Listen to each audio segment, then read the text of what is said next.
मध्य प्रदेश भी अजब है, गजब है। मध्य प्रदेश में 1 महीने के अंदर दूसरी बार किसी दुल्हन का अपहरण कर लिया गया, वो भी ऐसे समय में जबकि वो अपने ससुराल जा रही है मायके से विदा होकर के। मामला भोपाल का भी शांत नहीं हुआ था कि एक और मामला सामने आ गया। दरअसल ये मामला है मध्य प्रदेश के अशोकनगर का।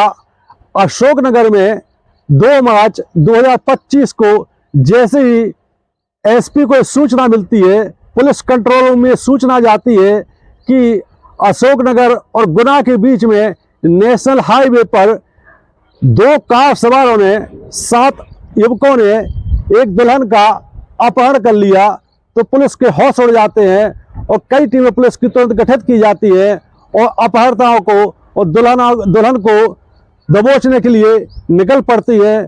पूरी कहानी कहाँ से शुरू होती है और कहाँ पर खत्म होती है, आइए मामले की पड़ताल करते हैं। दरअसल अशोकनगर मध्य प्रदेश का एक जिला है।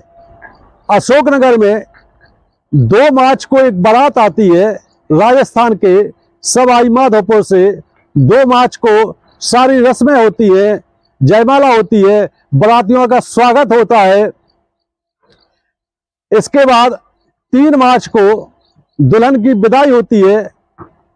एक कार से राजस्थान के सवाई माधोपुर से जो बारात आई है, एक कार से उसका दूल्हा और दूल्हे के कुछ परिजन दुल्हन को लेकर के सवाई माधोपुर के लिए रवाना होते हैं अशोकनगर से।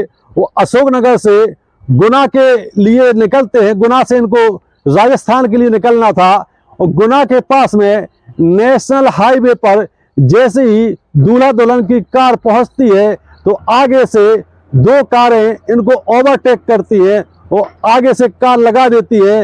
इन 2 कारों में 7 युवक मौजूद रहते हैं। उन्होंने उस कार को रोका जिसमें दूल्हा दुल्हन थे और दूल्हे के साथ बेरहमी से पिटाई की और दुल्हन को वहां से अपनी कार में बिठा करके भाग जाते हैं। दुल्हन की उम्र 19 साल है।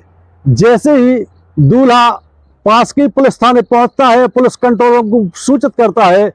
पुलिस की कई टीमें पीछा करती है अपहरणकर्ताओं का, क्योंकि जिस कार से इस 7 युवक फरार हुए थे दुल्हन को लेकर के, उसमें जीपीएस लगा हुआ था। तो पुलिस ने जीपीएस की मदद से अपहर्ताओं का पीछा करना शुरू कर दिया। गुना से इन 2 के बीच में सारे पुलिस थानों को सूचित कर दिया। जगह जगह बैरिकेडिंग की गई, सारे नाकों को सूचित कर दिया। सारे नाकों पर पुलिस तैनात हो जाती है। चूंकि मामला एक नई दुल्हन जो कि विदा होकर के ससुराल जा रही है उसके अपहरण का था, इसलिए पुलिस इस मामले को बहुत गंभीरता से लेती है। पुलिस की कई टीमें जीपीएस का पीछा करते हुए इन 2 के पास पहुंचती है और इन 2 देवास के बीच आखिरकार वो कार बरामद हो जाती है। लेकिन जब पुलिस देखती है तो कार खाली थी और जो 7 युवक थे 2 कारों में, दोनों कारें खाली मिलती है और जो 7 युवक थे उस दुल्हन को लेकर के वहां से जंगल की ओर दौड़ जाते हैं। लेकिन पुलिस ने चारों ओर से घेरा दबा करके दुल्हन को अपनी गिरफ्त में ले लिया और दुल्हन के साथ जो 5 युवक थे उनको भी दबोच लिया। हालांकि 2 युवक वहां से फरार होने में सफल हो जाते हैं। इसके बाद पुलिस दुल्हन को लेकर के और 5 अपहरणकर्ताओं को लेकर के अशोकनगर पहुंचती है और इसके बाद खुलासा करती है कि हमने घटना के तत्काल बाद दुल्हन को रिकवर कर लिया है और जो बदमाश हैं उनको भी गिरफ्तार कर लिया है। जो 2 बदमाश हैं उनकी खोजबीन की जा रही है।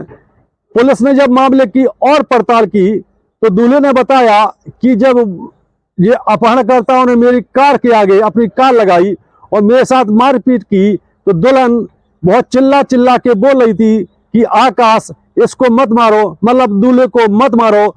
लेकिन उन लोगों ने एक नहीं सुनी और मेरे साथ निर्मम तरीके से मारपीट की। इससे क्लियर होता है कि दुल्हन अपहरणकर्ताओं को जानती है, क्योंकि एक युवक का वो नाम लेकर के पुकार रही थी। जब पुलिस ने और पड़ताल की तो पता चला कि इस लड़की की उम्र, इस दुल्हन की उम्र अभी 19 साल है, लेकिन जब ये नाबालिग थी, लगभग 2 साल से ठीक पहले, 2 साल पहले इसका 2 बार और अपहरण किया जा चुका है। जब ये नाबालिग थी, एक बार इंदौर में इसको बरामद किया गया था। उस समय 3 लोगों के खिलाफ पुलिस ने FIR दर्ज की थी और तीनों को गिरफ्तार करके जेल भेज दिया था, पास्को एक्ट लगाया था। इसके बाद युवती घर पहुंच जाती है और उसके बाद दूसरी बार इसका फिर अपहरण हो जाता है। इस बार अपहरण करने वाले 3 युवक और थे। पुलिस ने इस मामले को भी बहुत गंभीरता से लिया था और FIR दर्ज की थी। इसके एक आरोपी को पुलिस ने गिरफ्तार कर लिया था, लेकिन 2 आरोपी अभी भी फरार हैं। मामला जब पुलिस ने और पड़ताल की तो पता चला कि इस युवती का तीसरी बार अपहरण किया गया है। 2 बार अपहरण इसके नाबालिग अवस्था यानी 2 साल पहले इसका अपहरण हो चुका है। इसलिए पुलिस को ये लगता है कि लड़की के कुछ लड़कों से रिलेशन हो सकते हैं, संबंध हो सकते हैं और ये शादी उसकी मर्जी के बगैर हुई होगी। इसलिए मिलजुल करके इस साठगांठ के साथ इस अपहरण की घटना को अंजाम दिया गया है।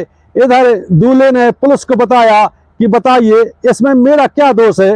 लड़की ने या परिजनों ने अगर एक बार भी हिंट कर दिया होता कि हमारा चक्कर कहीं और है या हमारा चरित्र इस प्रकार का है तो हम शादी क्यों करते, हमारी नाक कट गई समाज में, वो हमारे साथ इतनी बेरहमी से मारपीट की गई, हमारा इसमें क्या दोष है।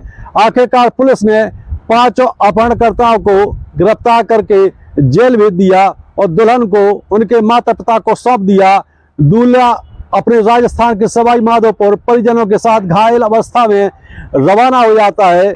इस घटना को लेकर के आपके क्या कमेंट है, कमेंट करें और हमारे चैनल को सब्सक्राइब करें। जय हिंद, जय भारत।